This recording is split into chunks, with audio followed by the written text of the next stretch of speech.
Y'all know who it is. It's your boy Rod. You know, Mr. Daiquiri Man himself, Mr. Hard Worker himself. Tighten up, everybody. Tighten the fuck up. Long shot he had was the bribe and shit to lose. Like that was the longest shot he had. But you didn't take. You didn't take no money. Take the money. So if they do fire you, you got like, hey, I need that. Man, the original shit started, man. I don't want no smoke with Malik, aka Martin, man. We just be chilling today. Got this bullshit ass Cowboys that's supposed to be going to the playoffs. How y'all feeling? How y'all feeling about the first quarter of the season so far? We 25 games in now. Well, last year around this time, I was looking at the lottery already. So for me personally, blessing to be able to see my team turn the corner and continue to improve as we continue to get a little more healthier going into the season. Hopefully we stay that way, knock on wood. I'm happy with the way my team is playing right now. Just your common sense. Just asshole, eye nature, or motherfucking Hanford. Y'all know what it is. It's the Lakers Nation. Throw that out there too. Mr. Please, someone beat the Cowboys. So or joking in. Please. All that shit. I would literally take any guard on your roster for Russ right now. I don't. Yeah, I'm sure. Care. I'm sure the Lakers would take Ricky Rubio light for Russell Westbrook right now. Sure the fuck would. I sure the fuck would. Hey, let me tell you something. Straight up, too. They'll trade him straight up. No picks, no money consideration. I'll throw in a future second. Just here. Corey, bro. Just have it. Just because they're just throwing in a draft pick for Russell Westbrook and Ricky Rubio light is crazy. You know what it is. He was Zero Dark 30 himself. You know what I'm saying? Mr. Blackout season coming soon. It's Malik the motherfucking god. Huh? Yeah. Let's get that. Trade deadline coming up Thursday. Who needs to be traded? Julius Randle! Get him the fuck out of here! Right now! What are we talking about here? Wow. Oh. Malik, you want to go? I'm saying enough! We outside. We outside. Conversations at the shop.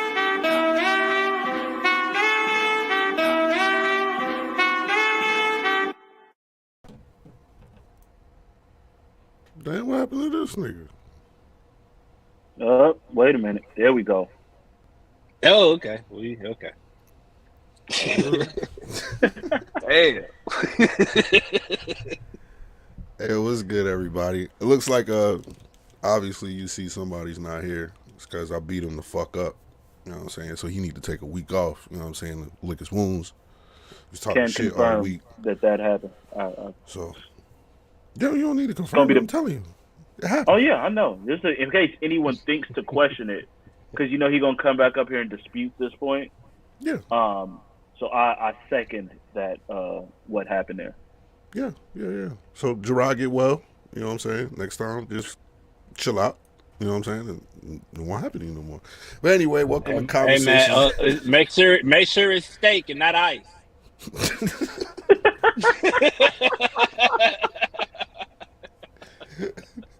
Anyway, enough with the bullshit, man. Welcome to Conversations at the Shop. I am your humble host for today, Malik. Got my guy Corey, got my guy Marcus. Y'all feel like doing intros today, or we just gonna get into it? No, I never ever want to follow, like with our video, with that intro video now, I never want to follow your Julius Randle rant with like any type of intro. Look at your Russell Westbrook rant is up there. Nah, that Julius, no. There was not the passion and anger that you had about Julius Randle. and it took no time. Like, you didn't think about shit. Like, it came right out. Like, it was on the tip of your tongue. Like, you knew the question was coming. I snap, yo. What you want me to say? Snap. What's up, DeAndre? I'll put your comment up there. My bad. I didn't mean to ignore y'all. But I guess let's get into it. You know what I'm saying? First topic we got, of course, the hot topic right now, sports world, is going to be the NBA Finals. These two haven't been here for a couple of weeks. We missed y'all, by the way. Just want to let y'all know that. So for the last couple of weeks, we ain't seen y'all. We haven't gotten y'all finals predictions. So before we go any further, what was your original finals predictions? I don't want your finals predictions now. I want your original finals predictions. I had Golden State winning at 7. Just based on going on home court, I felt like Golden State was gonna win both games at home, and then I thought Boston to win their games at home, and then it come down to Game 7 in Golden State. Obviously, I was wrong about that whole home court thing. Boston got like the most road wins, but it still might go to 7. It still might go to 7.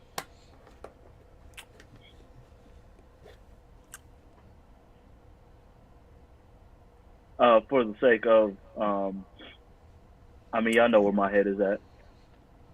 I said Celtics in 6. Celtics in 6. You know where I'm at with this. Anyone knows me knows where I'm at with this. I'm not changing. Celtics in 6. I don't know. For obvious reasons. Wait.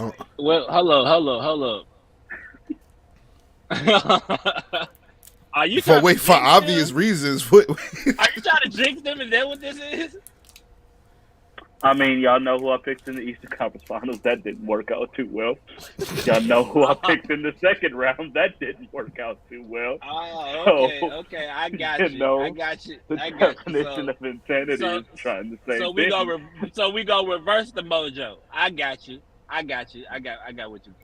Something's got to work. I get what you're putting down. No, Losa said picking up what you're putting down, man. I got. Losa said they're going back to Oakland. They said Boston going back to Oakland up 3-1. I don't know about that. Boston's the opposite for some reason. They ain't shit at home, but they damn near unbeatable on the road. Yeah. And I'm just not trusting. I can't trust shit about Golden State right now. I mean, first of all, both teams are wild and consistent. If we want to be real, they neither one of them got this thing where it's like, okay, they're gonna lock it up. This like the same Golden State team too. This is something that people got to realize. I know that Steph Curry is the best shooter ever, and I get that, but it's still not the same 2016 to 2020 run where the Golden State was making it to the finals every year. This not them. This ain't even 2015. No, it ain't 2015. The year before KD. Yeah, this not even that year. No, it's not, because the Monstars took Klay Thompson's fucking talent along with his goddamn ACL and Achilles. I don't know who but don't he deserve? But don't he need a full year though? He need a full year, right? I get that. You're not wrong, but guess what? It's the finals. You're right. He needs more time. The man missed 2 years. Yeah. Two full seasons with injury. It's gonna take more than the 50 games or whatever it is that he's played to get back there. But it's the finals. You ain't got that kind of time, homie. We can't say, sorry, is what it is. No one's gonna, someone may bring that up as little asterisk. No one remembers any of those things when they talk about finals and championships, regardless of the injury. You think the fucking Raptors fans are sitting there going, yeah, well, KD was out and Klay Thor's get fuck no. We was the champions in 2019, goddammit. You're not gonna tell them nothing differently. That's what it is. None of that shit matters. The Celtics gonna sit there and go, hey, on banner 18, we not sure. Because no, fuck no. This is, you out there, you gotta deliver. And what is he? I think he's like 10 of 30 something from the field in the first 2 games. Yeah. Pretty bad. It's not gonna get it done. That's right, Cole. I am running the pod. I kicked Jarrod the fuck up off of here for a week. Got tired of his shit. So yeah, I don't think it's gonna be too chaotic. I have to calm down. They know why. I have to I kind of have to chill out. So I can't be, I have to be Brother Matthew like 90% of the time now. But, yeah. So, what's y'all breakdowns of the first two games, though? Like, I know we were talking about it and stuff like that. So, what's your breakdowns of the first two games? It looked like, well, of course, game one, Steph Curry came out first quarter, looked like he was going to go crazy, and then it kind of subsided after that, and Boston went crazy in the fourth with them threes. What they make 9 or 12 or some shit. Yo, I ain't gonna front. I don't know if that's the first time I've seen that shit, but the way Boston was going off in that fourth quarter was like, yo, like I don't think I've ever seen like a team hit that many threes like in a row. Golden State don't do that. Like Golden State rarely do that. Like when Golden State go off, they barrages all kind of ways. Like it's Steph hitting the three, or maybe it's Curry, but then you might have some layups here and there. All threes is all 9 trades coming from where they came from. Where it was from Jalen, the 2 out in a row, Pritchard in the corner. Like them threes, it's like, bruh. Like this is first quarter shot. You just skipped the main one that had everyone going, what the fuck is happening right now? When the hell did Derek White like this? Yeah. This nigga, the man then became a dad, and then like all of a sudden, I mean, dads do all of a sudden have that jumper going. This nigga we saw that with Van Fleet, right?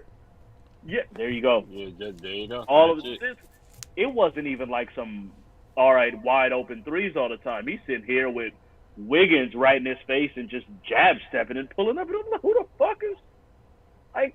Nah. I mean, Al Horford going 6 for 8 from the trade. That's crazy. But then that leads me to game 2, which was the biggest thing of all of this. Maybe Jason Tatum had his 28. He played better. He shot the ball better. I won't say he played better. He shot the ball better.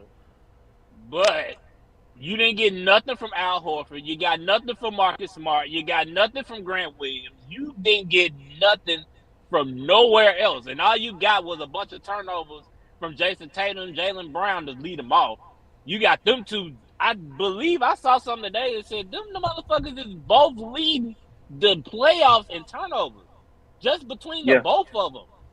And you can't do that on Golden State, bro. I don't give a damn. If Clay can go 4 for 19, if Steph can go 9 for 21, if y'all gonna turn the ball over like that. Yeah. I kind of saw that coming in game 2 though. Like people like kind of sleep on Golden State like defensively sometimes, like just because their offense is so fucking crazy. But I knew they'd make an adjustment at least like on the role players. Like you can't let them niggas get off. Like it might be cool for Jason Tatum to go off because Jason Tatum and Jaylen Brown, it's either one struggle one night or the other struggle one night. So there's only like 1 or 2 games in the series. Well, I'm gonna say 1 game because really usually it's only 1 game in these playoffs where both of them go off. So as long as you contain them other niggas and you playing Golden State, you should be all right. That's why I looked at the first game like we was in the group chat and I was like, oh, that shit was a fluke to me. Just because of how hot them niggas was in the fourth quarter. Like I was like, all right, man. Like, but it kind of evened out. But it also kind of evened out because of how bad Tatum shot it. And what was scary about that for not for Boston. What was scary about it for like the Warriors was that they were basically like, nah, Tatum, we gonna make this shit tough on you. You better learn how to pass, nigga. And he said, yeah, I've been learning that shit. And had like 13, and all them passes was leading to wide open shots. It wasn't challenge shots. It was, we gonna make Tatum have to make these passes, and he could. And so Horford and White and everyone's getting wide open threes, and they're knocking them shit down. That's what was scary to me as like for anyone rooting for the Warriors was like, yo, when did Tatum learn how to do that? Like that's that superstar. All right, I'm shooting like shit. Let me find another way to affect the game. That's what he was doing, and that's what made it scary because I kind of been seeing him do that the whole playoffs. So like I can't front. Yeah. Right. But 13 assists, like that's for real. Like every time Jason Tatum struggled, bro, unless nobody's hitting shots. Yeah. Like I've watched every Boston series because they killed my niggas, so I've been rooting for them to fail the whole playoffs. So I'm watching every game. So and it's crazy. Like when Jason Tatum doesn't go off, he turns into a playmaker. You know what I'm saying? And like I saw Loso's comment about Draymond. Yeah, I got to give Draymond his flowers. I was definitely about to get to him because he was set the tone for yesterday. He was in the very first possession when he got that tie ball up, and you knew, oh, okay, it's gonna be one of them kind of games for Draymond. Then he got that tech early, so you like, oh yeah, he finna really wild out. And I gotta ask y'all though, what y'all think about the whole double tech thing? Because everybody's mad at the refs, and I kind of saw it coming. I knew they might just for that light little brush up. They was gonna give him the benefit of the doubt. He was gonna really have to wild out to get that second tech. Yeah, he didn't deserve. No, it's the finals. You don't do no. It's got to be something real deserved to me to get someone ejected out of the finals game. I've seen shit like that kind of happen in regular season. I've seen Gary Payton talk himself out of a second technical, be like, "Yo, that's 2. I'm out of the game. We on national TV right now." And the rest of those shit. All right, nah. I swear, like I've seen this. So for some shit like that happen in the finals, like, yeah, that's expected. And it wasn't. I'm sorry, it's got to be something real in the finals. Like I know you say, "Oh, make all the games the same." No, all the games ain't the same. This is the fucking finals. Some shit got to be real to move some motherfuckers out of there. Yeah. Man. Like it's the final series. Like he didn't do anything egregious for him to earn the second tech. Like they fell. Draymond just didn't move his legs. It's not like he kicked him. He just didn't move his legs. Like, yo, I'm already on the ground. Like, you know what I'm saying? And then he got up. He happened to just use Jaylen Brown to get up. Like, it wasn't. Like, I didn't see, like, oh, yeah, you should throw him out the game like that. See, the problem is that people, because of Draymond's reputation, it's like, oh, that nigga wildin', let's just go ahead and kick. You should have kicked him out. It wasn't really that serious. Now, if he kicked him, it's a different ball game. But he didn't kick him. Like, you fell on top of him. It wasn't on purpose. The funniest part to me though was like, obviously Jalen Green is like, yo, get the fuck off me. Like, why are your legs on me? And Draymond looked at him like he was crazy. Like, hey, yo, don't like that. What? He was telling him, don't do that. Don't do that. What you mean, don't do that? What do you mean? Don't do what? Get your legs off me, nigga. What do you mean, don't do that? Nigga, Draymond is a crazy nigga, man. Yo, Draymond is a nigga I would love to have on my team any day, boy. Like who gets into it with Jason Tatum? Like, why? Like, what is Jason Tatum other than he got into it with everybody? He got into it with Tatum. He got into it with Jalen. He got into it with Udoka. Like, he got into it with Market. Well, that's a given. He got into it with Grant. Grant might have to. They might have to sit Grant because Grant's powers are immediately like taken off with Draymond on the court. Like all that little annoying shit, like that's like rookie level, and then Draymond's at all Madden. And it's just like, oh yeah, bro, okay. I think Draymond was like, yo, he's a bozo. Like, he tried to get in Draymond's head. John was like, yo, he's a bozo. Like, get out of here, bro. You? Like, bro, I go back and forth with Bron. I go back and forth with the important people. You're nobody.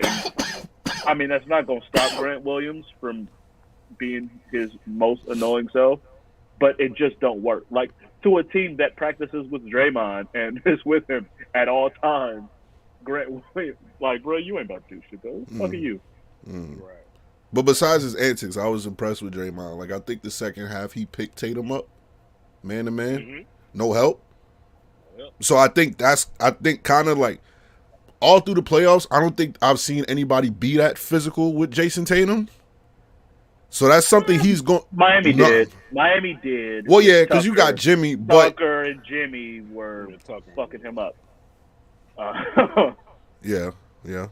But you don't. So here's the thing. This is why I think it's still over in 5. You don't think Boston might be ran down a little bit?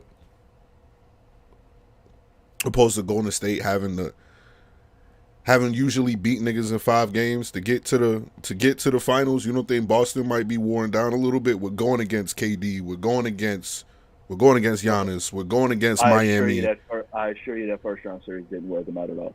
Well, okay, no shit. All right, asshole. No shit. All right. Okay, Corey. Okay, that's what we doing. All right. Now, you know Malik trying to beat Brother Matthew when you taking shots at him now. See, this is when Corey be on this shit. Is when, because you know what? The past few shows, Corey has known, like, for a fact that I can't go off. So Corey has been taking his shots now, and I respect it. Like, I can't even like be mad that it's happening. Like, I respect it. It's what I would do. I take shots at y'all when y'all not on the show all the time. So I do deserve it. You know what I'm saying? I do deserve it. But still, like, for real, like, answer my question though, asshole. Like, do you think do you It's a legit question. All right, do you think that at this point Boston may be worn down a little bit because of the prior competition that they've had in this postseason? I should have just said that. I think it's possible. I think it's very possible considering the fact that I guess Boston is what they normally were second round and out. I think they made it to the Eastern Conference Finals a couple times. They made it in the they made it in the bubble for sure. And I know they lost to Cleveland. They lost to Cleveland back in 2018. I think that was 2020. Yeah, I think those were the two.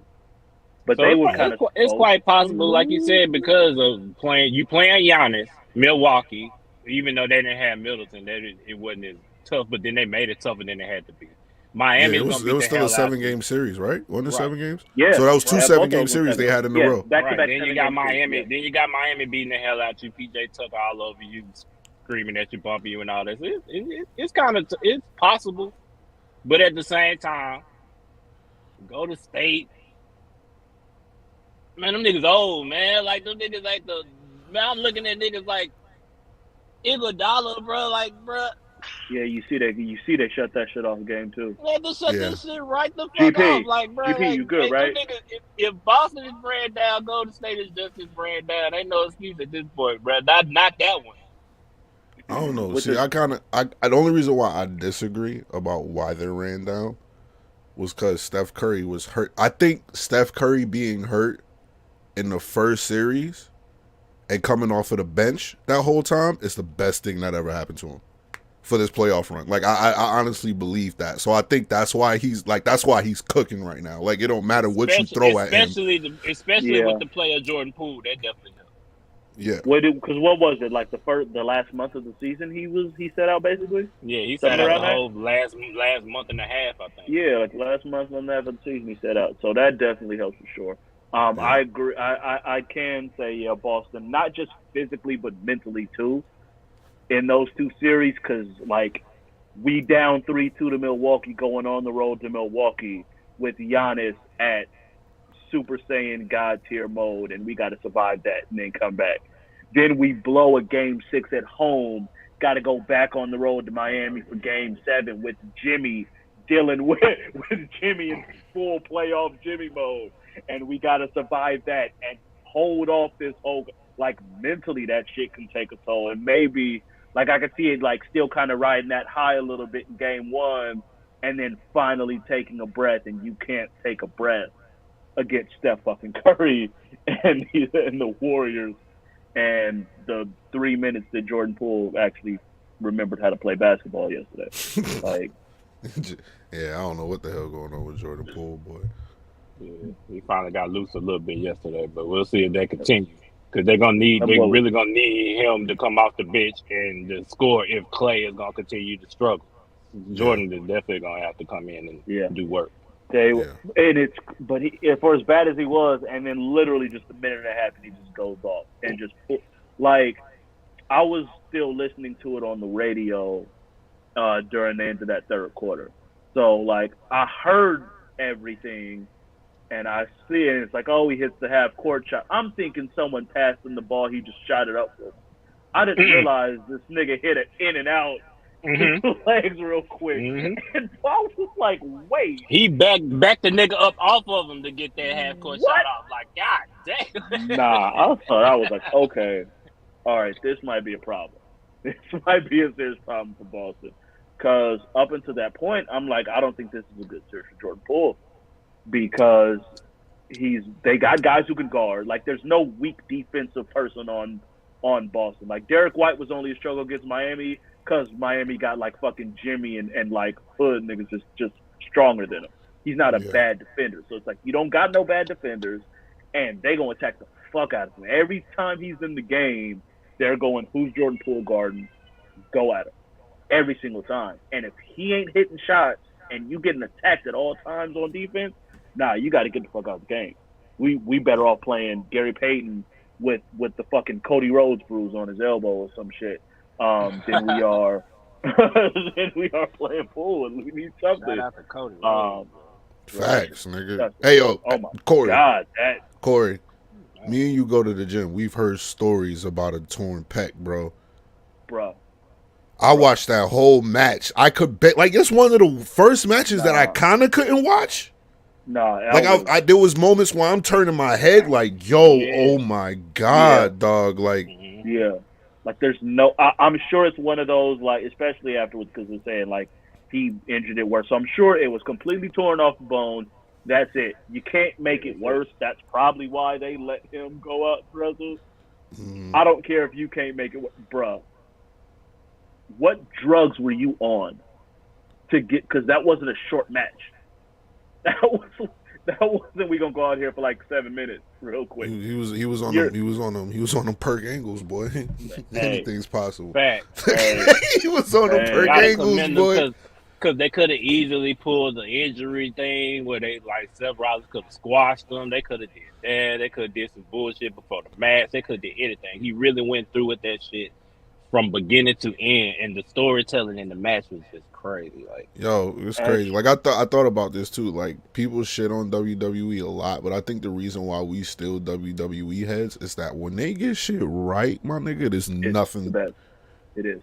There's nothing that can touch it. But back to the nothing. Finals. Yeah. All back to the finals. Sorry. Back to the finals. Yeah. Back to the finals. I just had to get that shit off because I was thinking about it when I was watching the match last night. I had to say something about it. But all right, so we discussed game 1, game 2. What's y'all predictions for game 3? And probably game 4, because I don't think we'll be back on before game 4. Game 5 will be on Monday. So game 5, it's Wednesday, Friday, if I'm not mistaken, and game 5 is next Monday. Okay. Shit, I got them splitting. both games. I don't really know which one. I guess I'll go with Boston just bouncing back in game 3. And go say win in game 4 because they don't want to go back home down 3-1. So I'm gonna say they split it. I don't know. I could honestly see it going any possible way. Like I could see a split. I could see Golden State still riding the momentum because Boston has been way better on the road than they have been at home. Like they always and the Warriors, the Warriors are like 8-2 on the road. The Warriors cook on the road too. Both of them have been better on the road for sure. Steph is not about to be afraid of that. It's gonna come down to the problem is on the road. It's who else is gonna step up, scoring wise with them. Because I think Draymond's gonna do his Draymond shit. Although 9, 5, and 7. Yeah, 9, 5, 7, and about 74 other plays that he impacts, fucks up, makes one pass that leads to another, gets in the way of someone, pisses somebody else off, that leads to them taking some dumbass shot for 3 straight possessions. He gonna impact the game though. He's going to impact. If there's ever a person that it's like, look, you can't just look at the stats. Draymond is someone. Like, I can only imagine, because we only see the shit on TV. I need to see Draymond Green in person at peak Draymond. Because he's just going around talking to everybody, do all this extra shit that don't come on TV. Like, but Now I gotta trust Andrew Wiggins on the road. I gotta trust, Jordan Poole. I gotta trust. Jordan Poole cooks on the road. He can, but he's so goddamn inconsistent right now. Who the fuck else are they playing? Otto Porter. I think he's hurt actually. I would say he's not even half of. I don't even know if he's 50% at this point. Like he's been in and out already, and then he got hurt again in game 2. So, and that's a fucking problem because if he ain't playing, that means you're giving some more Iguodala minutes, and with no Iguodala. I don't. Damn, man! Now that you put it like that, well, no, I can't do that. They got the European nigga. The guy that they got capable of playing 40 minutes. Yo, he make an impact every game. Not every game, but like I'm saying, they'll be all right with Otto Porter, bro. Like they'll be okay.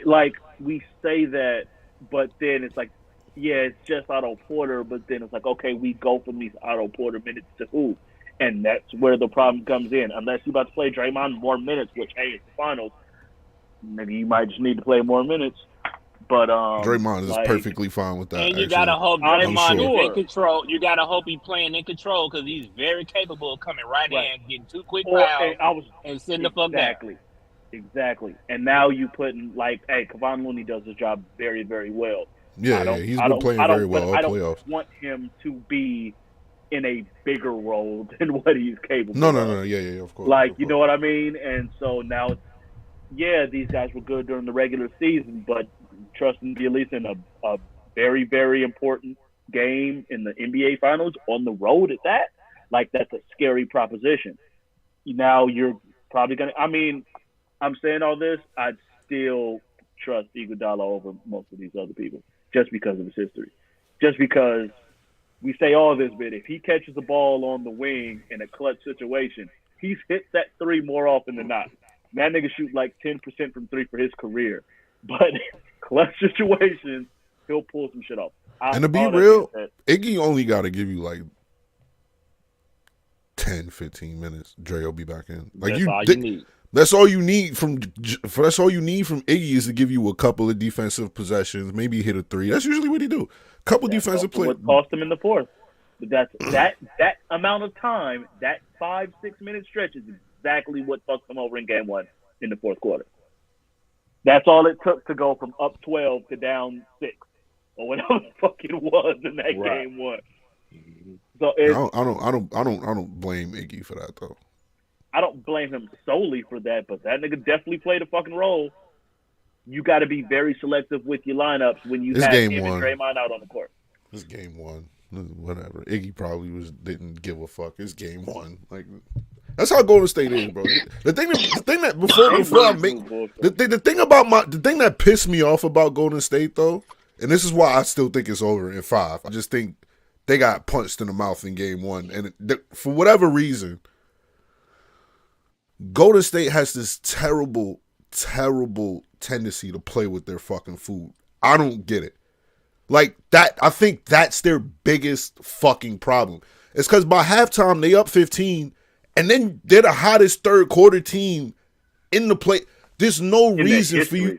There's really no reason for them not to watch Boston. That's my point. That's why I'm like, yo, unless these niggas just nah. No reason for them to watch.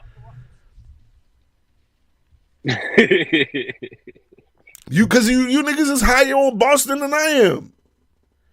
I'm objectively looking at this. Rank after Steph. Steph's the best player in this series. You go down the rest of the top 10 players of the series. How many of them are Boston? How many of them are Golden State? At least 6 of that next 9 is probably Boston. 6, nigga?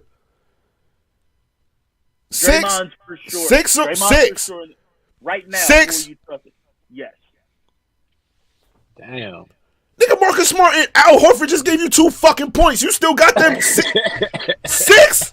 Who on Golden State are you putting above them? Who's the 6? Tell me who the 6 is. See, let me calm down. Corey. Who's your 6?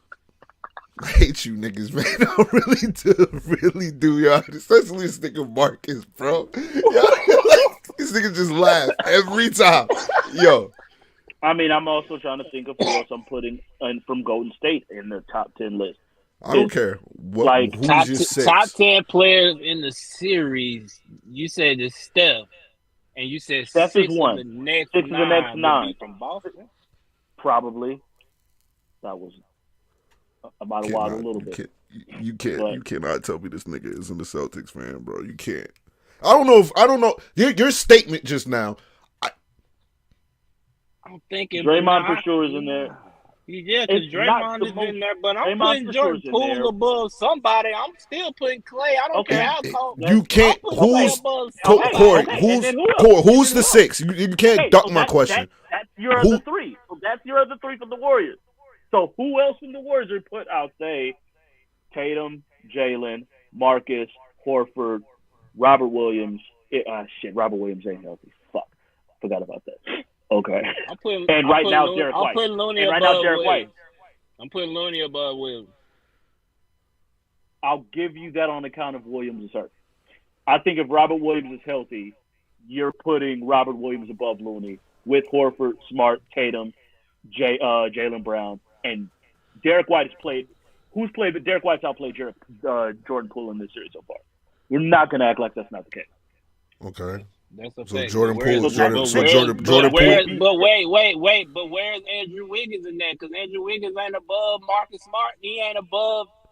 He's not above Robert Williams. He's not above He's not above Derek White. I put Wiggins over Clay right now.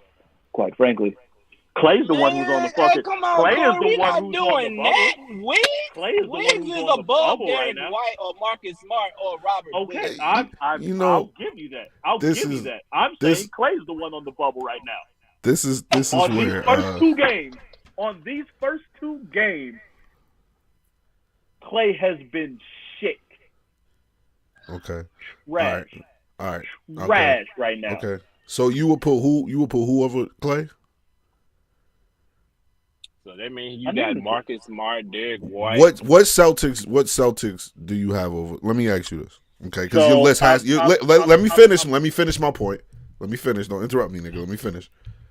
So, at this juncture, after the first two games, right? Who do you have over Klay Thompson? So I fucked off because Robert Williams ain't healthy, so I can't put Robert Williams on the list. No, I don't care. We established that. I just want your answer. Who do you have? Who do you have over Klay Thompson?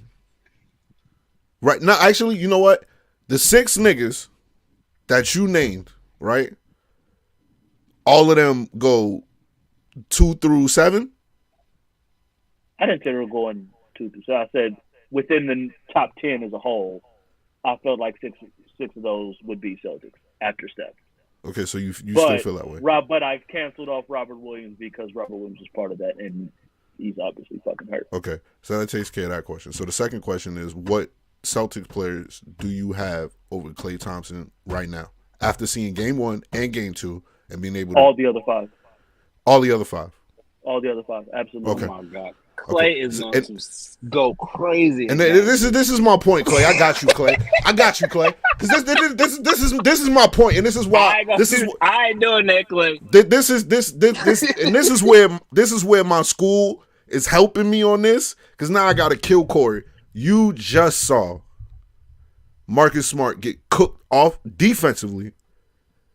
You just seen him score 2 points. You just seen Al Horford get cooked defensively. You just saw him score 2 points. And you got both of them niggas over Klay Thompson? Okay, what about Game 1?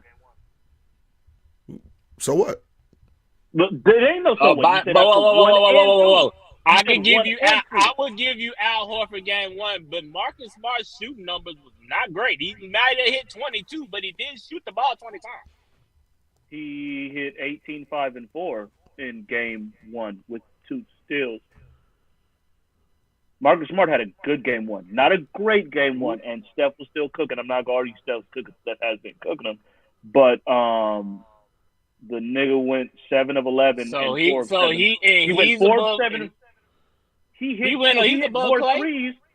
He hit more threes in game 1 than Clay hit in the first 2 games combined, probably. Or tied. But you got him above Clay after he scored 2 points, and Clay been. That's what you see, Marcus. You see, like you, Marcus. Now you get me like Marcus. Now you get me like he's struggling not hitting 2 points.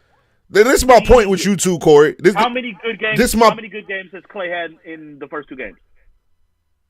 Okay, just because Al Horford had 128-point game, that shit not happening again. Marcus Smart hit He's 2. That's affected the a game. win. Whatever the fuck he did in game 1, That shit right out. They have both affected a win. They both affected a win. He played well on one end, and he didn't on the other. He didn't do shit on either one. And Clay ain't getting cooked. Who's cooking Clay? Who cooked Clay? Who's cooked Clay? He can't even move. But who's cooking Clay? Who's Clay Garden? Who Clay Garden? He's guarding Jalen. Ain't nobody cook Clay. He's guarding Jalen, actually. Stop it. He is guarding Jalen. He's guarding Jalen. I watched the games. Yeah, how Jalen doing game 1? Yeah, how Jalen doing game 1? How'd he do in game 2, nigga? Okay. If I use the same argument against you, how'd he do in game 2, nigga? Still better than Clay. Oh, my God. All right, Clay gonna go up for 40 in game 3. It's really over for them niggas. Thank you, Corey. You see, Corey, you're not smart, though. I see what you just did. You're not smart. But you picking these niggas, I'm gonna throw my shot. You picking these niggas, I don't know what's worse. You picking the Celtics or Shaq going to play for him at the end of his career? All right, it's up there. It's up there. I don't know which one to be mad at. It's up there. It's definitely up there with you.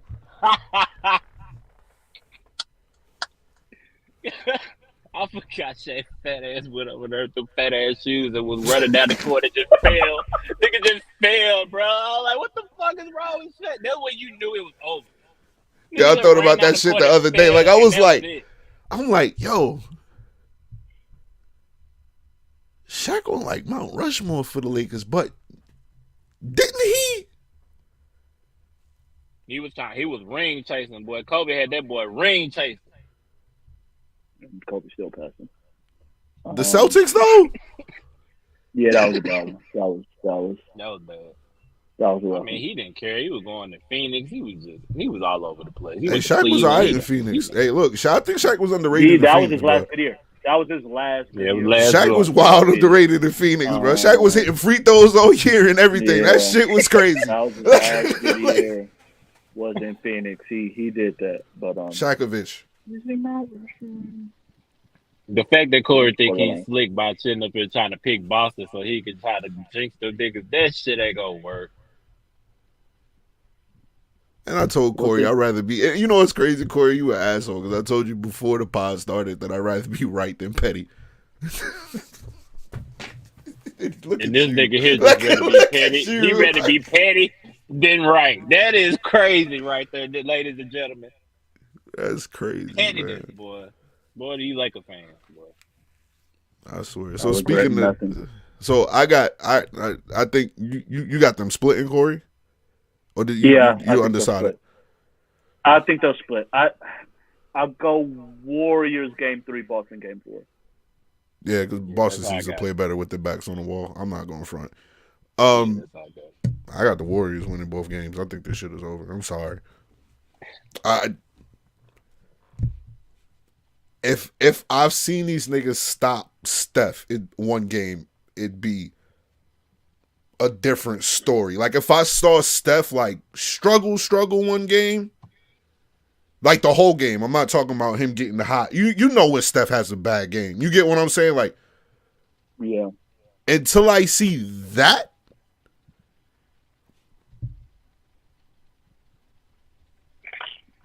and Clay gonna go off eventually. Like this bullshit that Corey's spewing out his mouth. Clay's going to go off eventually. Yeah, I trust game 6 Clay is still a thing. I just need to make it there. He'll go off before game 6. I don't see Clay struggling. He about to go off now, bro. It's too much talk around. Yo, for real, like it's talk. 419. Okay, well I'm just saying, it's too much talk around his name. Niggas is questioning him and all that shit. And plus, you Game got to 3. understand too, with Steph going crazy, now they probably going to start trying to throw more niggas at him, and Clay's going to get more open looks. Or Jordan Poole. So one of them niggas is going to go off for the rest. That's my point. I just want Boston to just go Corey, ahead. no, And right. That's the shit. I see treat, your eyebrows. go nigga. ahead and treat Clay like he's not better than Marcus Smart. Corey, come on, man. I see, like, yo, I've been on a show with this nigga. I've been on 2 shows with this nigga, Corey. Yo, I've been on a show with Corey on 2 shows for a year and a half now.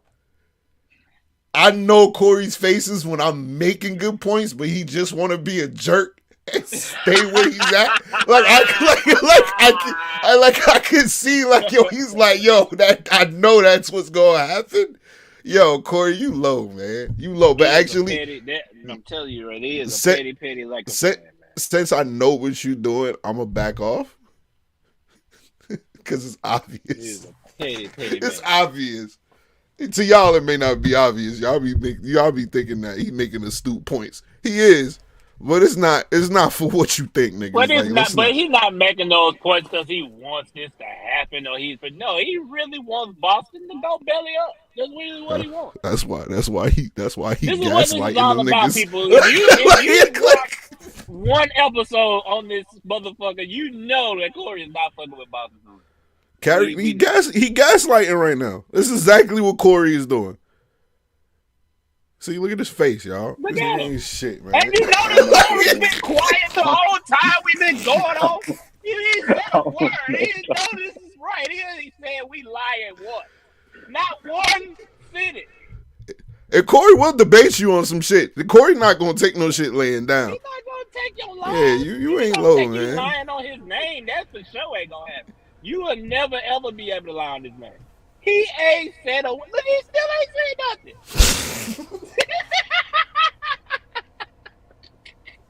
Said what I said. Whatever, man. Warriors at 5 and Corey agree. Get the fuck out of here.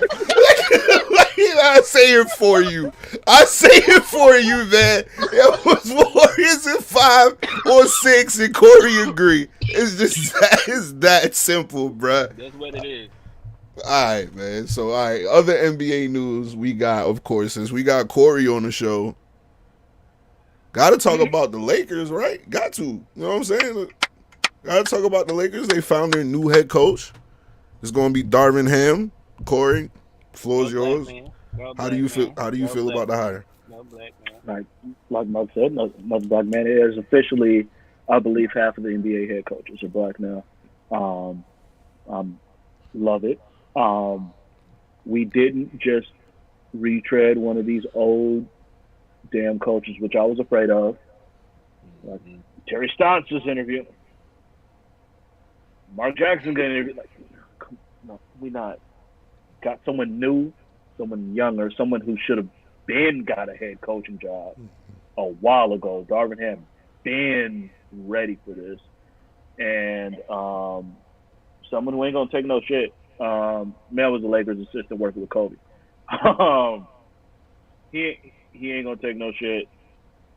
I am very excited about the things that he said in the press conference.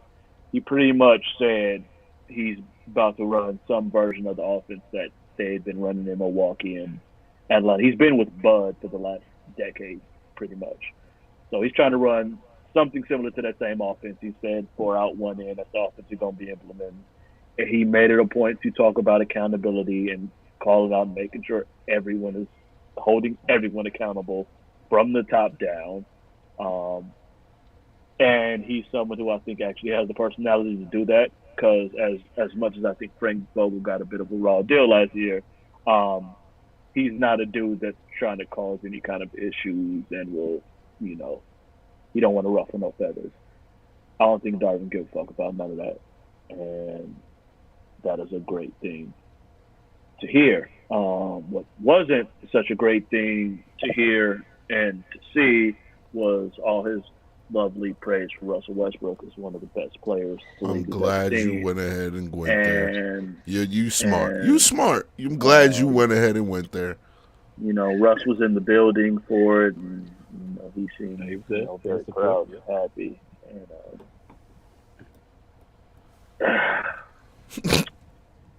Corey don't sound too excited about this whole Westbrook thing. I don't know why. I'm not. I know why. The last 8 months of basketball is why I'm not excited about. Darvin is here to switch all that up. How?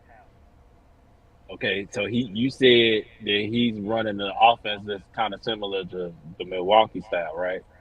So unless is Westbrook gonna be the one in? Because he can't be one of the 4 out.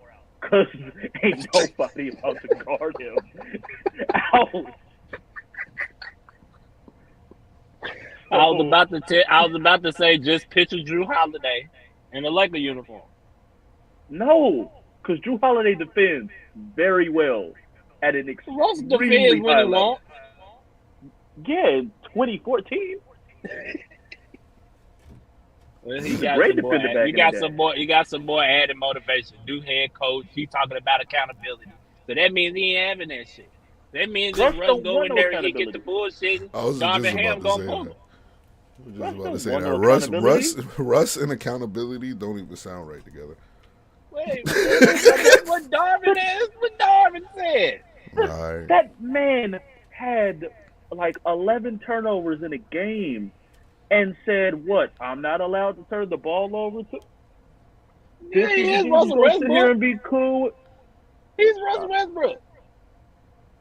Nah, seriously, all jokes aside, I'm cool with Darvin Ham being the coach because I'm like I said, go black man. I'm cool with all that. I just think that it's very interesting that they are giving him the reins after Bogle basically had to do whatever the fuck these other niggas said. I like that. I think that's kind of cool. You know what I'm saying? Give this man the reins because what you just said didn't work. You tried to control this shit, and this shit did not work. So sit back, let this man pick his assistant coaches, let him pick whoever he need on his staff, let him run the offense and the defense how he want to run it, sit back and let him do it. And if it's a fail, it's all on him. It's all on him. Kurt Rambis keep Rambis the fuck out of coaches meeting. Yeah, all that Kurt Rambis, Phil Jackson bullshit, keep that shit far away from that man, for real. I don't mind having Phil Jackson in the coaching office. No, go. In the coach's office, I don't mind him being there. Man, we don't need him doing nothing with the coach. Nothing. We done with the triangle, my nigga. We done. I'm saying as a Bulls fan, no more triangle, no more. Sit down. Oh yeah, we go actually. Last time we saw run Phil, straight track. He was calling LeBron, him and his posse and all that shit. Man, look, get Phil far the fuck away from Darvin. That was executive vice president Phil Jackson. That's a whole nother nigga. That's a whole. All the Phils are racist. Each Phil Jackson you want to name, they all racist. Whether you want to talk about that one, the head coach Phil, they all don't like niggas. The basketball player Phil too. You know he hate niggas. He was back there when they was hanging him.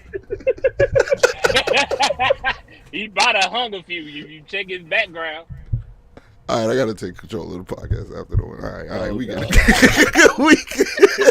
That took a turn that I was not at all. I tell you, look, man, I got to take control of the podcast after that one. Marcus, goddamn. Man, we all know Phil don't like niggas, man. We know it. Scottie Pippen said it, man. We know what's up, man. Scottie Pippen. We trust the Scottie Pippen word right now. In this point, we are. I mean, the further get my this point, right there. I respect that. At least you honest. At least you honest. I like the hire too. I like the hire. Y'all niggas still got Russ. Russ ain't. I don't think it matter who the fuck you are. That's the only thing. If you can't switch the roster up none, then what the fuck is the fucking part? You should have just. I mean, some of the rosters being switched. Some of the rosters being switched up because everybody was on goddamn 1-year contract. So the roster's gonna get switched up at least. Kendrick Nunn contract need to be null and void from last year. You ain't do that contract. Whatever contract you was under last year, don't matter. It starts this year. If you was on the 1 year, it started this year, bro. It's a 2-year. No, he's a 2-year deal, so he's still under. Oh, it started. You got 2 more years left there, nigga, because you got a whole year off. The contract froze. He just throws it down. Bro. What's good, Jarvis? I actually got it was good, Jarvis. I actually got the Warriors in 5. I think you being a little bit too soft. No, the Warriors is your squad. But I am excited though. I it's a step in the right direction, and get rid of Russ, and then I'll say it's a step in the right direction. Then I'll be very, very happy. But just the idea, like these are the coaches that I've said it plenty of times. But you look around the playoffs, it's Ime Udoka, it's Monty Williams, it's Jason Kidd, saw Willie Green in New Orleans, JB Bickerstaff in Cleveland, like all these. It's Tyronn Lue, like former players are coming in and they're doing great. Even you want to say Steve Kerr, like Steve Kerr was a first-time hire. Like he didn't have no coach experience at that point, but it's just coming in with new ideas and you pluck them off the trees of these really good coaches. If I'm not mistaken, Bud was a Pop assistant. Yeah, he was. Yeah. Bub, so that's all. Pop gonna have the greatest coaching tree of all time. If he don't got it already, he gonna have the greatest coaching tree ever. Yeah, I mean, we're gonna be looking up and seeing probably Tim Duncan and Becky Hammond somewhere coaching in a little while. I was gonna say wouldn't that make Pop the greatest coach of all time, but I forgot Phil got 11. It's hard to argue against that. Phil got 11. No, it is very hard to argue, and he's his record against Pop in the playoffs is a little better. I know the Lakers beat the Spurs more often than the Spurs beat the Lakers. I know that shit, respectfully. But even still, if you're asking me if I was a player who I'd want to play for, it's probably Pop. Like, bro. Yeah. That's just what it is. All right, so I got on Corey about something. I'll eat my crow too, since we don't have a lot else to talk about. I'll eat my crow too. We could bring out the Nets and the Kyrie situation. We haven't talked about that. Is he still Marcus, like a member of the roster or like what? We trying to figure it out. Shut up. We're talking about Marcus right now. So Marcus, I wanted to get your take. I did make a post in the shop. I saw an article saying that the Bulls don't want to give Zach LaVine a max contract because they don't feel like he has the mentality to win the championship. I've been hearing so much about it. I defended him though. I did defend Zach. I did bring up, okay, well, what about the roster that you constructed around him? What about the coach that you hired? What about the players that you have been drafting? And my main point was, didn't you niggas just pay DeMar DeRozan? And what's his mentality in the playoffs? So it was just weird to me that they threw shots at Zach like that, forgetting the max player that they have on the other side in DeMar DeRozan. So I just wanted to get your take on, since you're a Bulls fan, I wanted to get your take of what they said about Zach LaVine. His mentality, I don't understand that, because if it's one thing Zach showed me this year is that he got plenty of heart. The man played half this season hurt basically on one leg. The nigga knees been in and out of the lineup with bad knees, and he's still been playing and going as hard as he could. And a lot of times niggas couldn't stop him still. So I don't see why not give him the max compared to what these other niggas is getting. Yeah, Zach deserved the fucking max. He sat there and he fucking earned his fucking stripes. He was there during the trash time. You still put this garbage ass roster around him because besides him, besides DeMar, besides Lonzo, who else you got? We're not doing Nikola right now. We're not doing Nikola. Oh yeah, Nikola and Caruso. This whole bench is not even playoff ready. You got Javonte Green. We don't give a fool who. Like, your backup center situation, Tristan Thompson. Like, you got much more problems to worry about other than signing Zach LaVine. He should not be. That's not an issue. Your issue is the rest of the roster. Get that shit in order. And just to add to that, as far as like mindset to winning, I'd say he was one of probably the main person who had to sacrifice most with DeMar coming in and playing his role, and he did that. Like, I didn't hear you be better because I don't follow the Bulls like closely.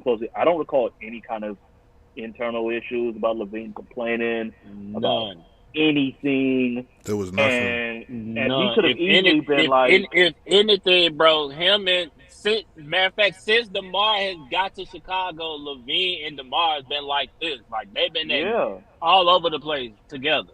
And it's not like you can fake it. You don't have to do that. You know what I'm saying? Right. You ain't got to be. You know what I'm saying? So they've been cool. So I don't see that. Like, I understand to a point. There's only so much. To me, like, part of it's real easy to just say, oh, so and so player, their team around him is trash. Like, I always hesitate to just go that route all the time because we've seen so many players take average ass rosters to at least competitiveness. Even in obviously not being a contender, but like borderline playoff team. So I'm always a little bit wary, and Zach was kind of on that list, a little below Booker for me. But the last 2 years to me was like, all right, he's not just getting his points.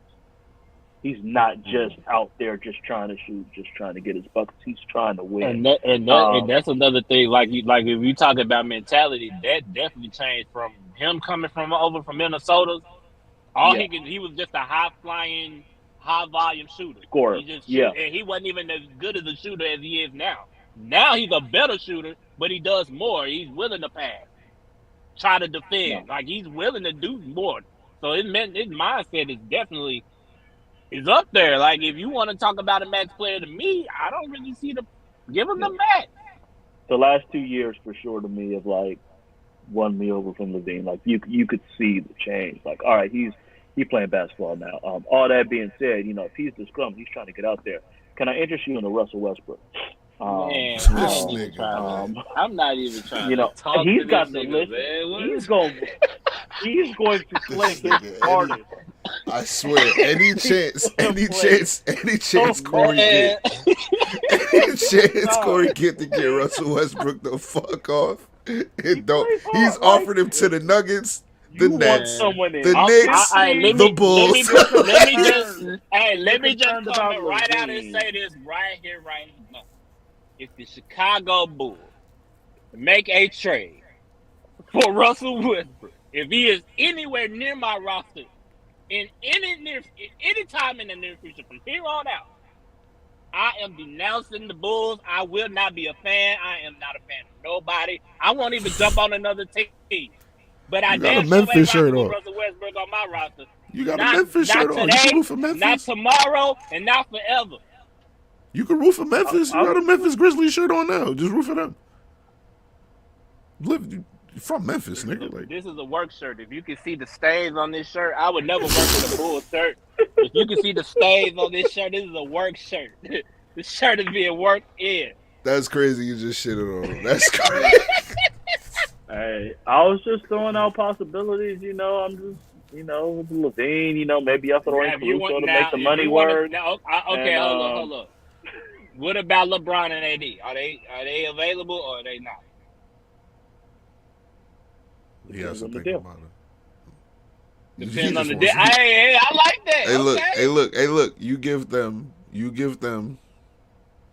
AD, they give you Caruso. Now we getting LaVine back too.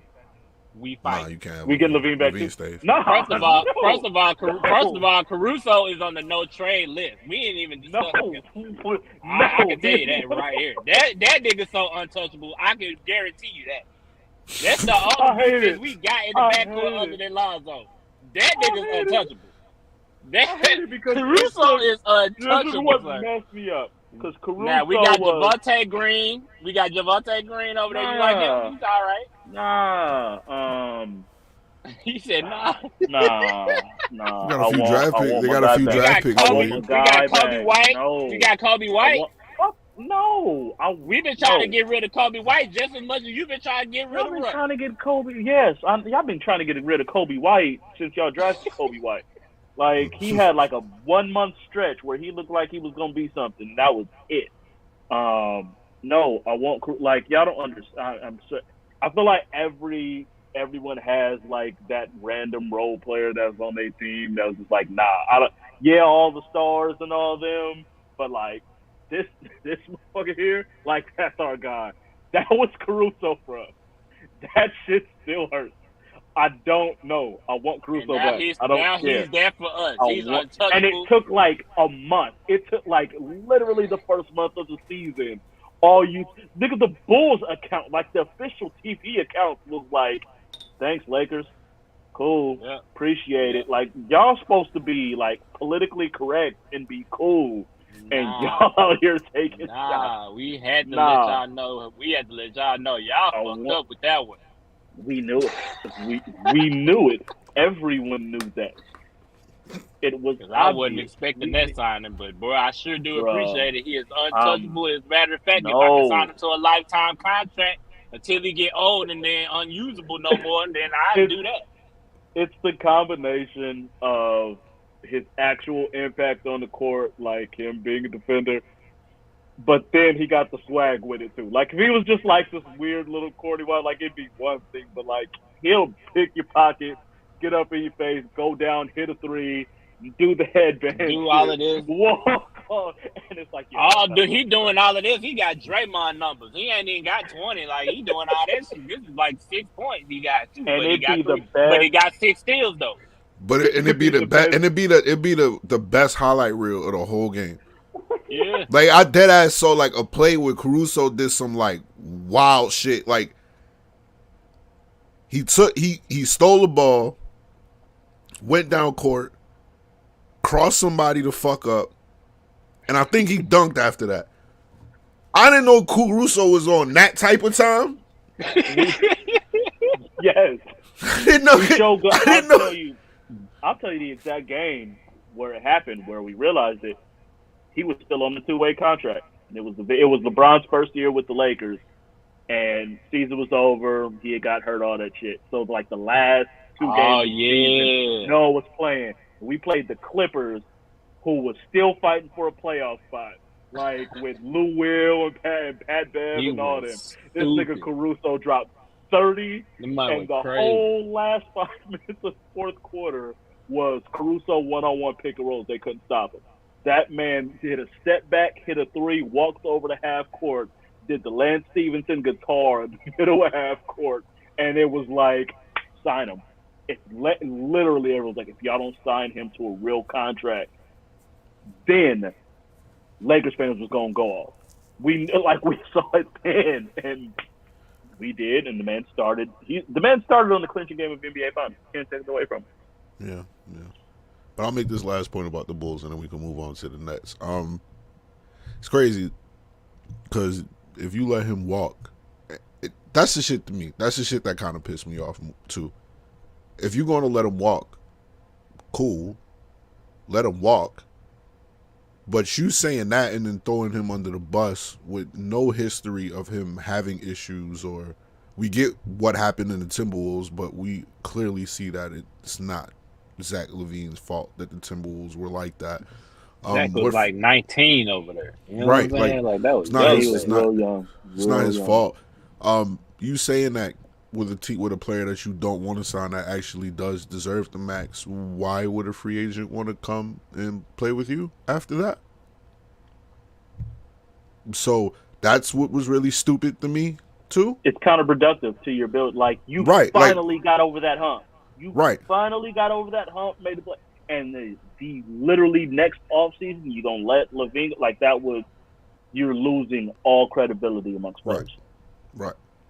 So that's what I had. So, not to mention you taking the big step backwards. Jesus Christ, if we lose Zach, that's a 26 to damn near 30 a game. Yeah. Right. How you're not just gonna replace that? It ain't like you just said. Who the fuck is gonna come and try to replace that as far as the top free agent? It just depends on who that is, and I don't see nobody coming over. Right. But all right. Time for me to take my smoke. Whatever. What up? as far as the Brooklyn Nets situation goes right now, they're totally unwilling apparently, that was the terminology that I heard in a couple of reports, is that they're completely unwilling to give Kyrie a max deal. So, I'm gonna just let y'all have the floor. Just tell me what you think about it. And the domino effect is now Kevin Durant is pissed off. So that's the domino effect of the Kyrie thing, because of course KD wants Kyrie to be there. You know what I'm saying? All the reports about him tired of Kyrie are obviously false. So, floor is y'all's. What do y'all think about it? Do you think Kyrie, do they need to give Kyrie the max? Do they need to let him walk? Do they need to give him an incentive-laced contract? Like, what do y'all think?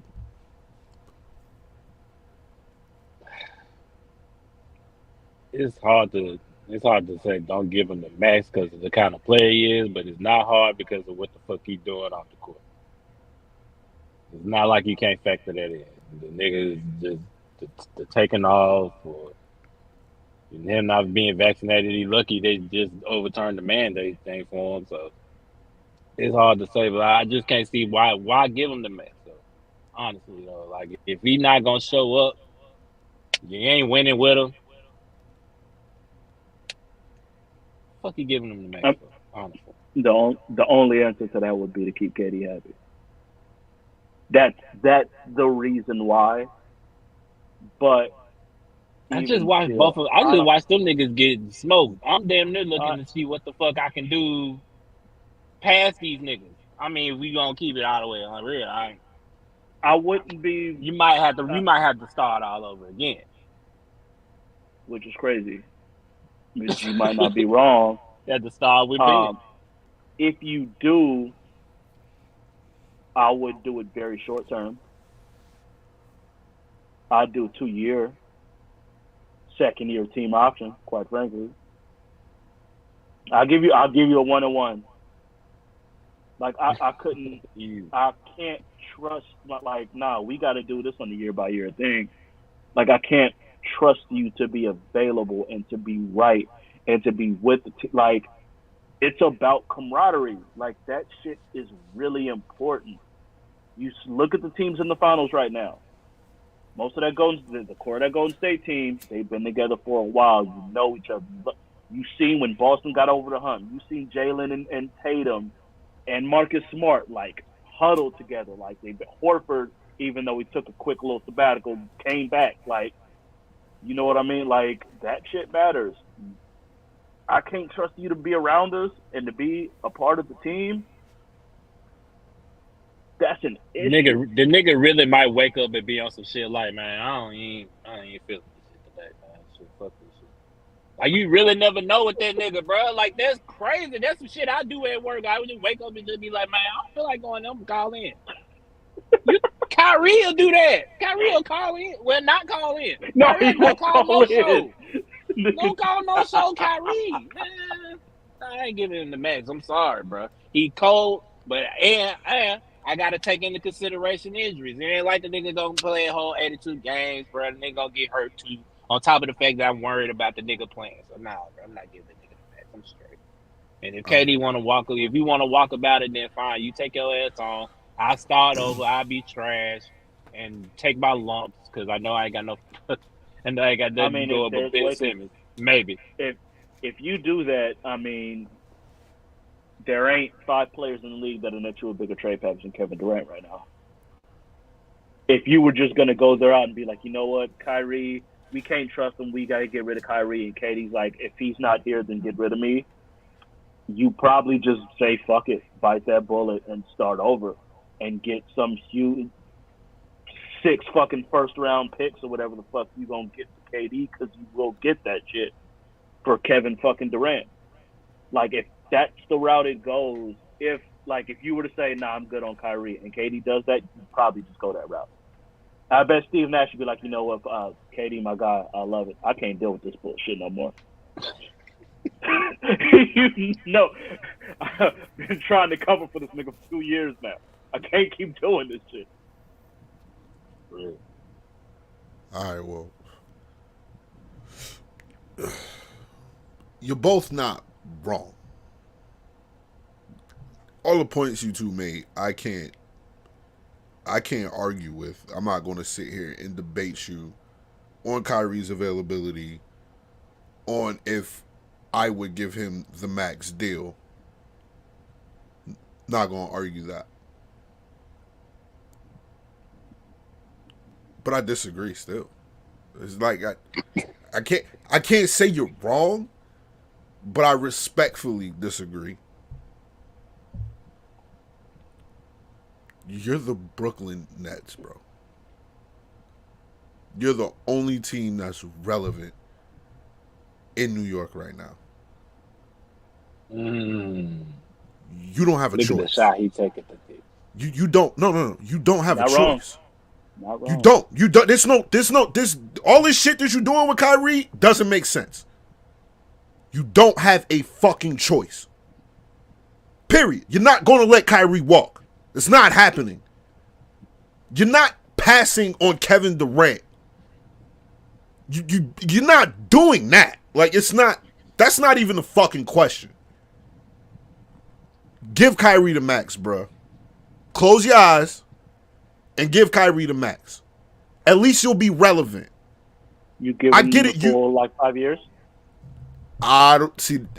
That's the thing. I don't know. I that's the thing that gets me is because I the 1-1. I see why you say that. You know what I'm saying? I see why you say that, but I disagree with that. I'm more thinking of a 2 with an opt out, a 2-year deal.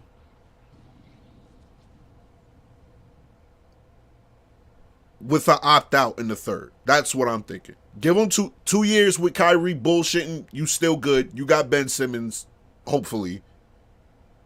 It's another topic for another day. It's another topic for another day with Ben Simmons, okay? But the players that you are expected to have on the court, you still have them. Right? You still got KD.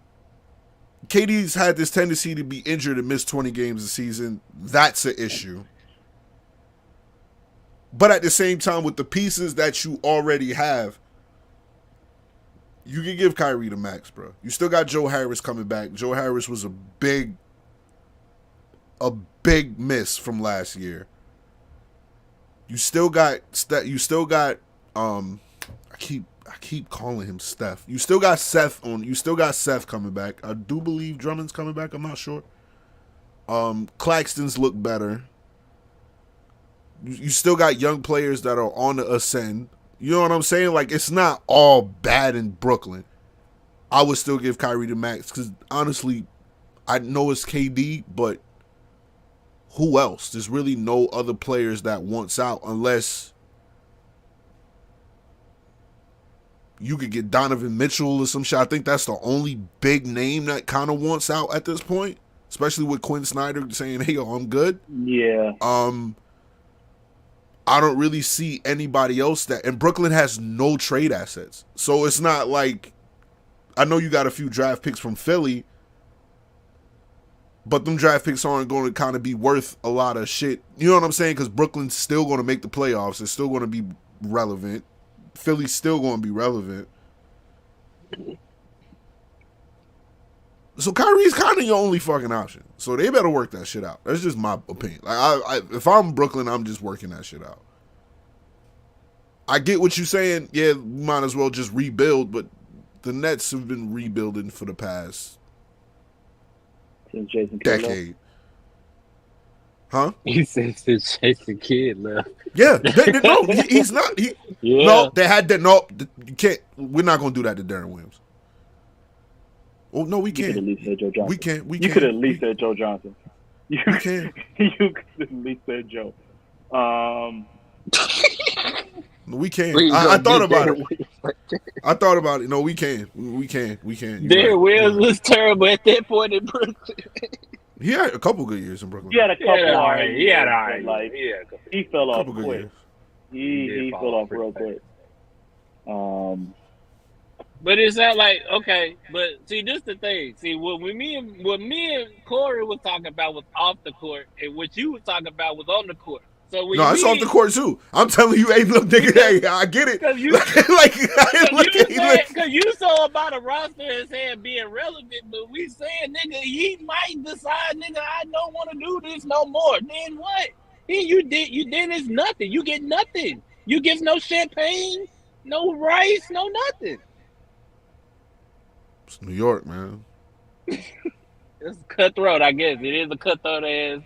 You right. Guess so. You like, for real, like, think about it. You niggas got a chance to be New York's team. I get everybody's Knicks fans and all that.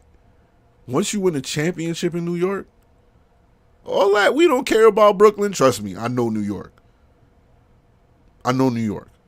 They loyal. We loyal to the Yankees and shit like that. We loyal to the Knicks. Let the Mets win a title. Let the Mets win. No, I'm serious. Let the Mets win a championship. Let the Nets win a championship. All that we don't fuck with Brooklyn shit. That's non-existent at that point. I'll give you this, and it's something that I'm just kind of looking up now that I completely forgot about. KD just signed a whole ass extension. Like, I forgot he signed a whole ass. He signed his extension max deal. Locked in. He's locked in. That's my point. You not going to pass up.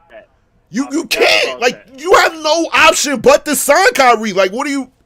That being said, no, you can still say maybe Ben's is gonna be our number 2. Hey, look. You did trade James Harden, right? I'm not. Hey, yo, fucking man. Hell fucking no. No. Hell no. No. Do you trust Ben Simmons? Get the fuck. Hey, look. Kyrie, take as many fucking weeks off you want.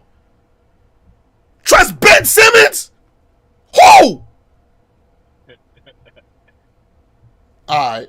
Number 2 though, not number 1. He said number 2. I don't trust the niggas number 5. Fuck that. Fuck that. Ben Simmons, yo, come on, man. Stop, Ben. Stop. Like, it's my point, man, because I got back issues too. I don't give a fuck about none of that shit. Come on, Ben. All right, I don't want to do that. I said that's another topic for another day. He got one more surgery, and then he gonna be right back to. No, never mind. Sorry.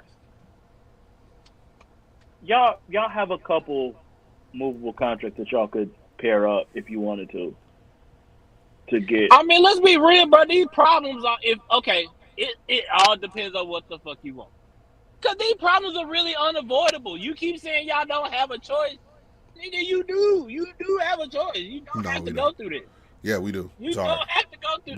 We do. You can package. I mean, the little depth you have is going to be thrown, but like you can package up Joe Harris and either Seth Curry and Patty Mills, and get y'all with a pick or two, and get y'all a half decent play, and then maybe Ben Simmons is your 3.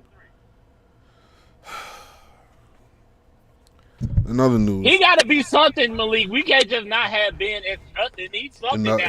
Another news. I don't know if Ben gonna touch the floor. So I know Kyrie at least gonna show up for one game. I don't know what the fuck Ben gonna do. I have no clue. Talk about a nigga who might not want to play basketball. Is that nigga? Like, come on, man. Yo, look. I didn't even factor him in. He wasn't even. I just took it as maybe like he wasn't on the roster, kind of.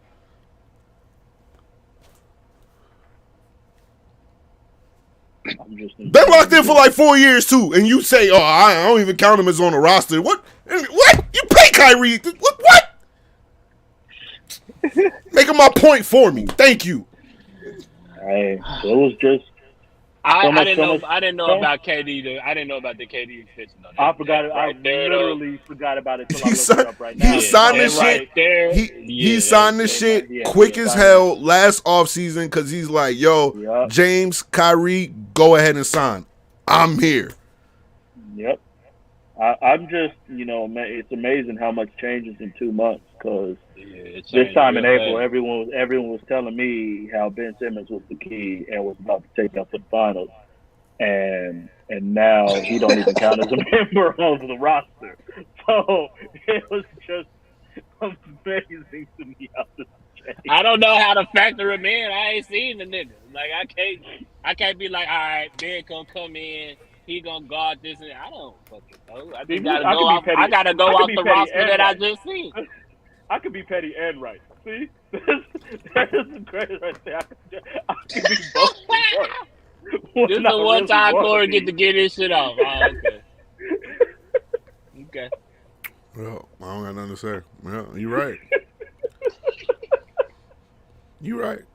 I like all the shots Corey just let off. I had to take each slug. I really had to sit here and take each slug and not have no comebacks for the shit because he was talking about me. He didn't say everybody. Yeah, everybody, my ass. Malik. That's what I heard. Malik. Because it's when he said that, everything that I said this since April flashed before my eyes. Like, yep. Finals, Game 7. Yep. Well, in other news, I'm gonna get off the hot seat. I like this whole shit. Jarrod don't be getting niggas off the hot seat. He just be letting them niggas cook. He just sit there and just take the shots. He just sit there like this, like he got a bulletproof vest, just taking them shit. Right. Nah. I'm gonna get off the hot seat. So I guess the last topic. Yeah, it's late anyway. So apparently the league is thinking about reducing the season. If we wouldn't get hit with copyrights, I'd just play y'all the clip of Richard Jefferson going the fuck off about it. Basically, if I could sum it up, Richard Jefferson said he was like, with all the days players already get off, they have their own rest days. They could just not play. You know what I'm saying? With the schedule being the way it is, like you could hurt a thumb and then not play a back-to-back or some shit like that. The All-Star break back in the day, the All-Star break was Saturday. The All-Star break used to start on Saturday. There would be players that will have to play on Friday, fly in, play the Sunday game, and then they're back on the court Monday or Tuesday. Yeah. That's what it used to be. Yep. So he's like, yo, I'm pro players, but yo, at this point, how much are we going to give them? Because at the same time, you got to think about records and all of that shit is not going to mean anything anymore. Records are going to get shattered that shouldn't be shattered because you shorten the season. And let's be real, it's a professional sport. It's not supposed to be easy on your body. That's why you're the best in the world to play the game, and that's why you get paid the amount of money that you do play, because you're supposed to sacrifice your body to be a professional sport. It's like that in every other professional sport. Why shouldn't it be this way in the NBA? And he feels like the players are starting to get soft and the owners and everything need to step up. I thought it was a major statement, especially with I think the CBA is coming up for the NBA, right? Is it? I don't know off the top of my head. Let me see. I don't think so. I think they signed like a 10-year deal. I think I don't want to be off on that. But a lot of players are speaking up, is like, especially with the players wanting out the way they are and forcing themselves out and things like that. And with the situation with the players with the off days and things like that, people are kind of like, I'm starting to see more ex-players be like, yo, I don't know what the fuck is going on, but at this point the league need to step in, and I've never heard a player like say that. So I want to get y'all take on what he said. Real quick, expires officially after the 2023-24 season. Oh, okay, so the CBA is coming up. They were already working towards an extension or a new deal on it. Like, basically looking at what happened with baseball and going, we not about to do that shit. Yeah. Yeah, I agree though, man. I don't think you got to reduce the season, man. Load management has been a big part of the league forever, and when they was doing that, they were trying to stop that.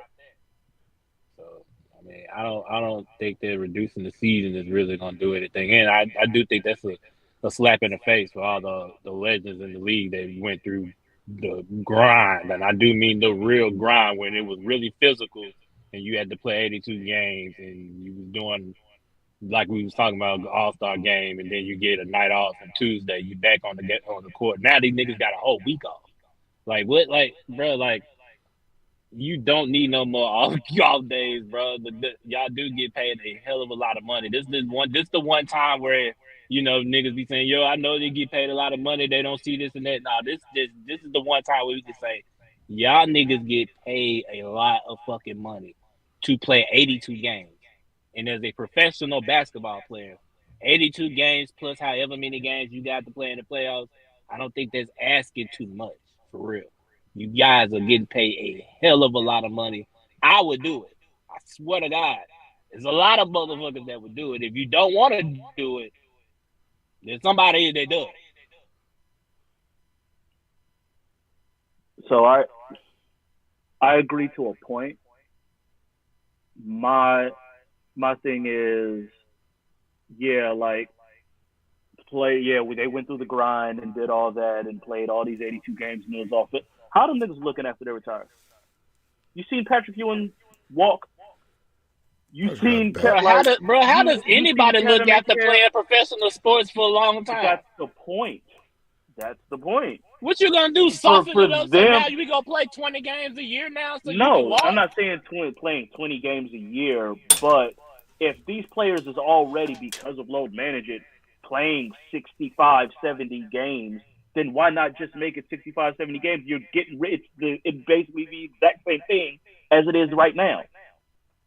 They're not playing 82 games. And part of the reason why these players are like, nah, I'd rather rest up and be ready for the playoffs is because of the fans and how we view people and how we look at legacy and all that shit. Because as fans, we don't give two shits about the regular season and what you do in the regular season. It's what you do in the playoffs. It's what you do when it matters most. It's rings and championships.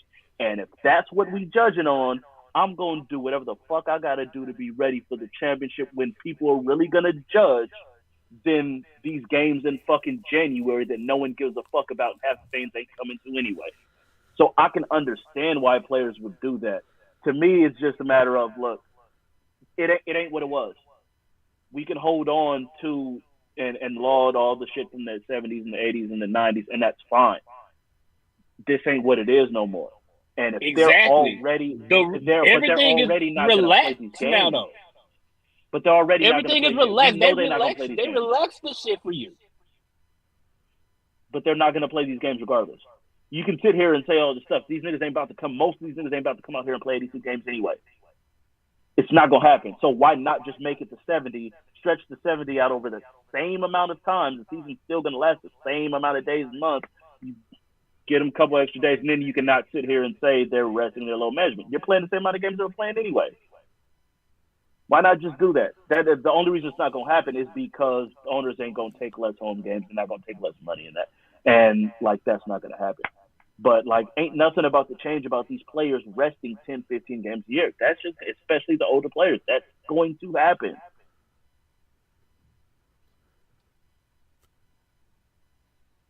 This is, I agree with Marcus and I disagree with Corey. The point that I disagree a lot with you is the after career shit. You're naming players that played in the league with that type of physical game. So I get you in that sense. I'll give you that. But the way the league is now, we're seeing players like, and Chris Paul's small. So we're seeing players like Chris Paul play 20 seasons. We're seeing LeBron. LeBron's a freak of nature. I know he's probably not the nigga that I should probably throw. You know what I'm saying? Chris like Paul's not a great example because he gets hurt every year too. Well, his body can't stand. That's here or there, but I think Chris will be walking fine for the rest. You get what I'm trying to say, though? Like my end point of it was a different game back then than it was now. I'll give you that. So post career health, I wouldn't necessarily worry about if I'm an NBA player with the way the game is now. Only counter to that is the athleticism is different, so the impact on the body and on the knees is different than what it was back then too. Shit, I don't know. That'd be my only. I don't. Niggas was not jumping as high as they were at the size. I mean, literal. That's scientifically, physically. No, I get it. I get it. That's fine. But at the same time, medicine and physical health are a lot better than what they were back then. Dieting and everything, taking care of your body is a lot different now than it was back then. Them niggas would be just fine. Trust me. Trust me. Them niggas would be just fine. I don't agree with shortening the season, man. I fully agree with Marcus. I don't want to say most because I don't think most is fair to the players. I think we possibly see. I think this is a trigger happy moment because of the injuries that we've seen this year and players not being able to play in the playoffs. So I think this is kind of a knee-jerk reaction, in my opinion. 2 years straight. Huh? 2 years straight. Yeah. I get you. Like I'm saying, I think it's a knee-jerk reaction to that. Like I get the point. But come on, man. Shortening the season, bro. I'm just not with it. If okay, let's say if players was playing 70 games, then they say, all right, we're gonna shorten it to 70. What's gonna stop the players from resting and shortening it and trying to shorten it another 10 to 12 games? Now what you gonna get it down to 50? Then they're gonna shorten it some more. My point is how could you force them to play? I mean, you're never going to be able to force people to play. I agree with that. Exactly. I'm saying I'm not talking about shortening the time frame of the season. You keep the start of the season and the end of the season the same, and you're spreading the games out more. So it's 70 games over the same amount of time that you would have done an 82-game season. I'm not talking about do 70 and then take off a month. You're going to have the same fucking schedule, and then you're going to get the same shit.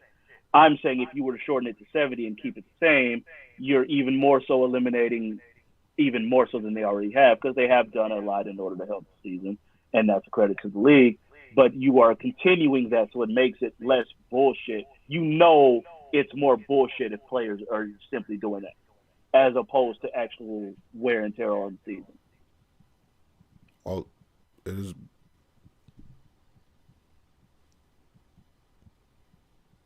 We don't know if the players. We don't know if the players are bullshitting with these days off, and we don't know. You sure? No, we know some of it. We know some of it is, but we know some of it is motherfuckers is old and trying to get ready for the playoffs. It's basically become accepted that players are going to take their rest time to ramp up for the playoffs. Yeah, they're gonna do that. They're gonna very much.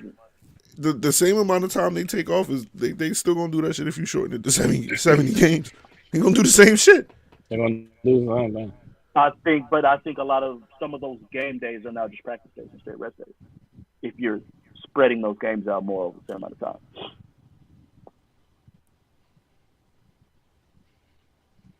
I don't think it's, and not to mention fans, as fans, we don't give a fuck about a large part of the regular season. Ooh. There is a giant lull as a whole. NBA fans in general, there's a lull in the middle of the season. Like in between, kind of like right after the All-Star break, before the last month of the season when we're really getting ready for the playoffs. That the shit is not, people don't give a fuck about those games as much as that happens. Everyone does not give a fuck about the entire NBA season the entire way through. Yes, diehard fans do, but as a whole, there's a giant lull in the middle of the regular season every year. It is. I don't know how volatile the league was this year. I think actually the NBA will be shortening themselves if they did shorten the season. Because I think the competition during the course of the season is getting better. Not really. You see, because you know why you're seeing teams that slow things down and kind of like shut shit off for a month or two. They're getting in trouble in the playoffs now. It's not like how it used to be where you could just coast and then win a championship. I don't think it's like that anymore. Not at all. Do you agree? You disagree?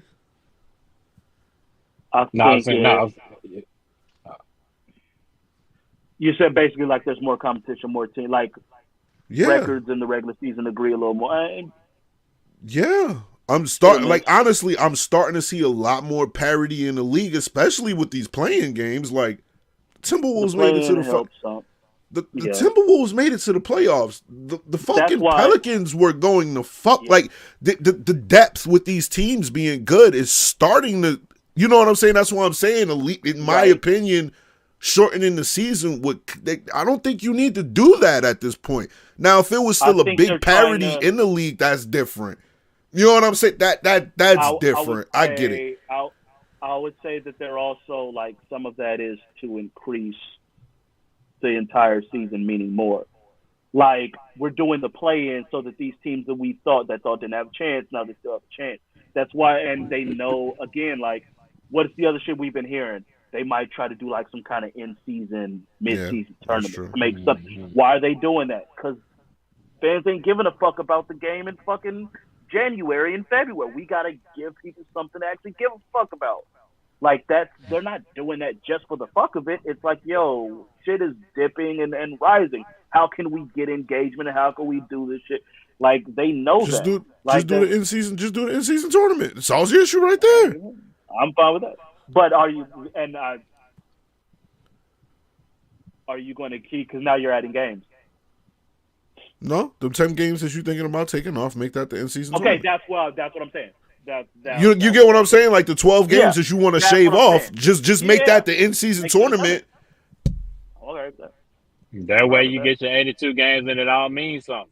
That's my point. Like there is no point in the NBA. Like that you get my point now. Like business wise, the shit doesn't make sense for you to shorten in the season. But there's no reason for you to shorten in the season if you have another option that you can try first and still generate those dollars. Because players get paid for those games too. Let's not you taking games their off. Salary ain't going down. I know the salary not going down. I didn't say that. You get what I'm saying? But I'm saying y'all get that money too. So you get what I'm saying? So hey man, let's just chill out, figure this shit out. Just do the in-season tournament. I think that's a perfect idea. That's a perfect idea. Y'all niggas don't care. Y'all want to take days off. All right, we about to do this in-season tournament. Let's see what happened to y'all niggas in the playoffs since you want to do that. I'm not mad at it. Not mad at it. I think well, number one, Pop had been doing that shit for years. Pop been doing that shit since like 2005. Pop was way ahead of the curve. Like, nah. They thought they tried to come up with this shit where they said we're gonna fine you. It was like, that shit don't matter. We don't give a fuck about this, bro. We gotta know. We got enough bread for whatever you want to throw at us. We gonna rest Ginobili. We gonna rest Duncan and we gonna rest Parker tonight. Right. No, it's about legacy. Would you say 10K? Cool. Here. Yeah. More than, here, straight. Randy Moss, boy, straight cash, homie. Like, ain't nobody worried about no little fine like that. It's about it. We're in an era where people care about their legacy more than anything. Like, more than ever, people are aware of how they're viewed by the outside world and that legacy, and that shit matters. Like, that's my only thing where it's like, why are players doing like, this is why. Like, that's a big part why, because everyone is aware of how they're viewed, and that shit matters to most of these dudes. If you gonna sit here and question what's the first thing every time Charles Barkley started getting this Shaq, what's the first thing Shaq say? You ain't got no ring. You can't talk to me. You ain't got to like that shit matters. Yo, it's crazy. You know it's crazy. You crazy. You bring that up because Draymond went the fuck off on Chuck. Like, for Draymond to be able to talk shit. Like Draymond was like, hey Chuck, you better lay off our fans. He was like, I ain't laying off the fans. If they want the smoke, they gonna get the smoke. Hey Chuck, they got more rings than you, Chuck. Yikes! Like yikes! Like yo. So if I'm you can't tell me I'm not about to do whatever the fuck I need to do to maximize my chance to do that and get y'all to shut the fuck up. Like, even for people to go at KD, because when KD went to the Wars, them ain't real ring. KD don't give a fuck about them. You said I need a ring, right?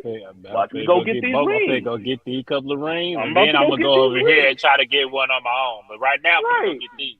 But you can't tell me I ain't got no rings. You can't tell I got 2 Finals MVPs in my name. Take that shit away from me. Like, you can't. Like, that's where I understand. Like, yo, part of this is our own doing, because that is exactly what we turn to every fucking time. And some of these players are like, all right, then, I'm gonna do whatever the fuck I bet. Yeah, okay, I missed 15. I missed 50 games. Yeah, I only played 60 games, but I played all them games in the playoffs, and I got this championship. So shut your ass up. Like, who am I to judge them for that shit? You're right. Yeah.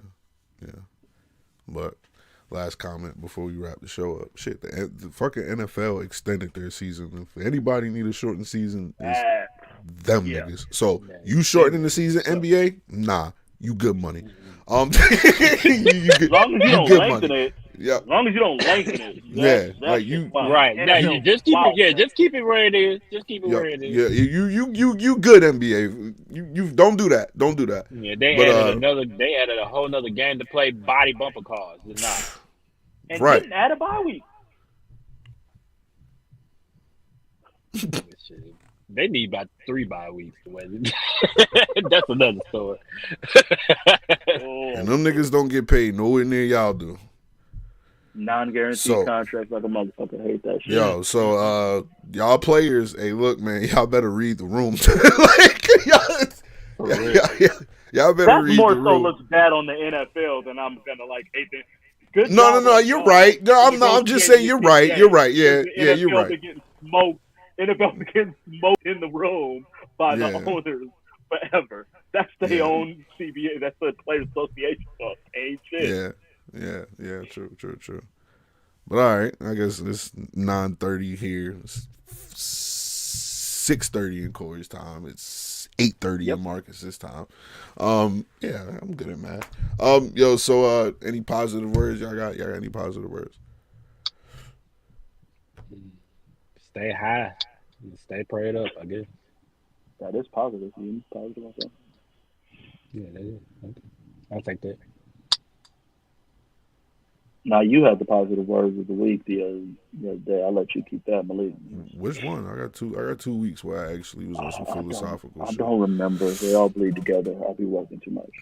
But okay. I've been appreciating your positive words. Yeah, man. Every week I'm gonna try. Every week I'm gonna try. Because for the past 6 months, I've been saying "fuck y'all" when it comes to the positive words. So I need to do better. I need to do better. I had a rough petty 6 months. So I'll just drop the one that I dropped last Friday that just passed. People that hurt you, wronged you any type of way, whatever. Like I said on the video, when it comes to people who hurt you, did you wrong or anything, handle them accordingly, but handle them silently. Because at the end of the day, you can make social media posts about it and all that. You could talk about it with other people and all that. That's just not going to do nothing but get you more pissed off, to be honest with you, because it's a scab that you keep opening. So instead, just do what you got to do. And 90% of the time, unless you're a total sociopath, which a lot of people actually are, it's always in the back of their mind that they did that shit to you. And if you're a solid person, like a real solid person, it's gonna be one day where they look around, because people who fuck people over hang around other people who fuck people over. Trust me. Birds of a feather flock together is the realest shit that I've ever heard, for real. If you look at life in the way it is, they're going to look around and they ain't going to have nobody really in their life. And when shit comes crashing down, they usually turn to you for that shit. But once they did you wrong, you no longer going to be there, correct? That's when your revenge comes in, yo. No need to be petty. No need for all of that shit, man. Like I said, handle people who hurt you accordingly, yet silently. And that's my positive word today. I guess Corey about to go curse somebody out. Nah, that was dope. I like that. Yeah, appreciate that, man. I'm trying to be a little bit more, brother Matthew. I got to work on that myself, man. I'm trying, man. We kind of do have a responsibility to like make them a little bit better. You know what I'm saying? Like, right? we be putting our attitude on them, man. We don't feel like this shit. Fuck y'all. And we do this shit on Monday. Like, yo, the week start. Like, yo, these petty niggas on here. Yeah, I'm gonna be petty for the whole week. Oh, we might be fucking the world up. Like, right. like yo, for real. Damn, shit. Monday fucked up for them. It's fucked up for me too. Like, yeah, facts, man. Facts. But all right, man, we gonna go ahead and get out of here. We appreciate it. Like I said last episode, I'm gonna start doing this every episode because Jarrod seems to fucking forget for whatever reason. Yo, we got bills to pay. This shit that we do is not free. I'm sorry if y'all think that it's free. We enjoy this shit, but this shit is kind of still a job too. Because I didn't want to be here today. Shit. You saw me in the chat. I was looking for reasons. Bro, I was about to Uber it up. And I was like, nah, I'm a chill. Yeah. When y'all was like, see, that's the thing. When y'all like, nah, I'm gonna be there, I was like, shit. Like, so. Shit. And I kind of felt like you wanted to cancel because I know you wanted right away. I could tell you wanted I know you was somewhere like, damn. Nah, I gave up a money shift. I gave up a work shift. I'm like, nah, we doing this. Especially because I missed last week and I meant to be here last week. So I'm like, yeah, that's what I thought about too. I was like, I had them niggas miss last week. I was like, fuck, I gotta do the show. Well, like I said, this shit is not free. So if you want to support us, we got a new web link now at theshopmerch.com. I'm glad I was able to say that and not get tongue twisted. At theshopmerch.com. We got a whole bunch of merch if you want to support us. Yeah, if you got me as a friend on Facebook, you saw me in my conversations at the shop. Shirt looking good, man. Them shits is tight, man. We got all types of shit for y'all. We got shorts, slides, all that shit. It's summertime. Get your ladies some shit, whatever. All that shit looks fire. Like I said, go ahead, help us pay some bills. Go to attheshopmerch.com. I'm surprised I remembered that shit because it wasn't scrolling on the screen since I did it, so I'm starting to get good at it. But anything else? Y'all got anything else to say? Warriors in 5, niggas. I don't care what y'all got to say. Say it for you too, Corey. Because if not, and the Celtics win. Let's not think about it. Didn't we just come off positive words? Why would yeah. I'm just, hey, look, man, it's still real out here, nigga. You know what I'm saying? You got me, nigga, you got me to come out my bag today. You got me out my bag today. I was trying, you and Marcus, both of y'all. Thank you. I gotta go clip some of this shit. Gotta go clip some of this shit because of y'all. But all right, man, we out. We see y'all next Monday, hopefully. If Jarrod don't do that, if Jarrod's not here or either one of these two niggas are not here next week, I won't be here. So I'm gonna use that as my excuse. Whatever. Malik will be here next week. Most likely. We on. Most likely. Yeah, But all right, man, we holler at y'all later.